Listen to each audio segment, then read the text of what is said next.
Bonjour à tous, dernier point de Ça commence ici, notre actualité du jour portera sur « Ici tout commence », spoilé, Antoine est viré pour avoir dépassé les limites de l'enquête. Antoine va au-delà de ses attentes pour prouver l'innocence de Souleymane dans Ici tout commence. Au double A, la guerre est déclarée entre Thibaut et Jim. Alors que Clotilde apprend la mauvaise nouvelle concernant son mariage avec Joachim, lundi 18 mars 2024 sur TF1.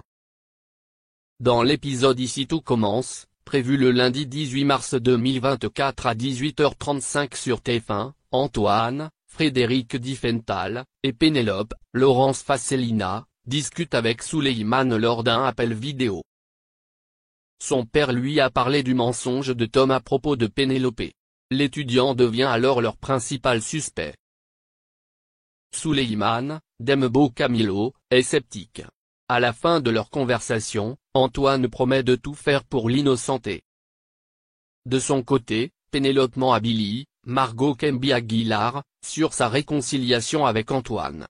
Elle a expliqué qu'elle était trop en colère contre lui. Tom l'a fortement encouragé à ne rien faire parce qu'il pensait qu'il n'en était pas digne.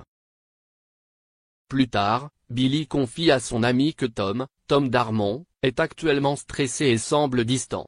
Par ailleurs, Antoine a de nouveau interrogé Yann sur son agressivité et s'est montré insistant. Claire décide d'intervenir. Pénélope fouille l'ordinateur de Tom et découvre des messages avec une fille. Tout indique qu'il trompe Billy. Mais ils n'ont trouvé aucun facteur lié à l'attaque de Yann. Tom les a surpris dans sa chambre. Ils vont tous chez Tessier, Benjamin Baroche.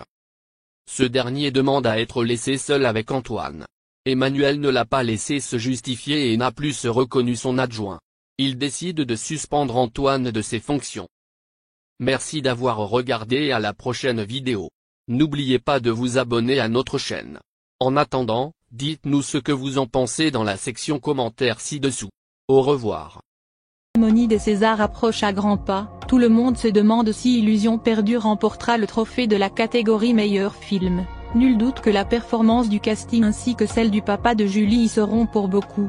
Promis, on vous tient au courant. Habitué à tourner avec Gérard Depardieu, Jean Baker lève le voile sur la personnalité de son acteur fétiche. Dans les colonnes du journal Le Parisien, il estime que le cinéma, c'est comme une double vie pour lui.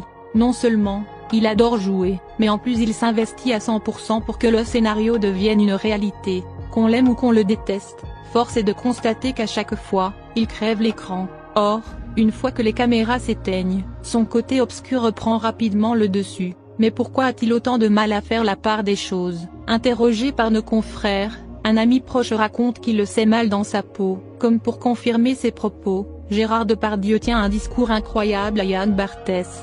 Je m'insupporte, c'est peut-être pour ça que j'ai fait autant de films, peut-être pour ne pas me voir. Tourmenté par ses démons, on saisit à demi-mot que le comédien enchaîne les plateaux pour ne pas se retrouver en tête-à-tête avec son anxiété. Quel drame!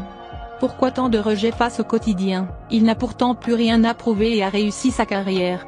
Patrick Lecomte confirme que Gérard Depardieu est un hyperactif. Cette anecdote ne peut pas passer inaperçue, donc, on décide de vous la raconter, même si elle casse un peu le mythe. Je l'appelais parfois le week-end.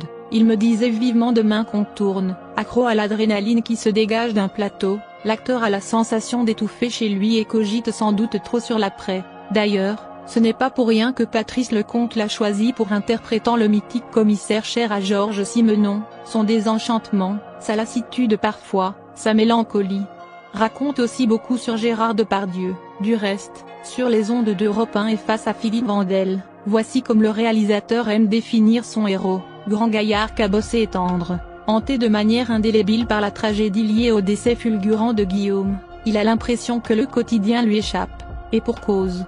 Ce n'est pas dans l'ordre des choses d'enterrer son enfant, tout ce qu'il arrive à peu près à contrôler, c'est son talent. Par conséquent, la lumière des projets